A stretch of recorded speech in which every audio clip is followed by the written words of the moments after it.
أعوذ بالله من الشيطان الرجيم.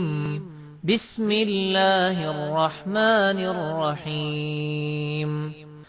قل يا أيها الكافرون لا أعبد ما تعبدون ولا أنتم عابدون ما أعبد ولا أنا عابد ما عبدتم ولا أنتم عابدون ما أعبد لكم دينكم ولي دين.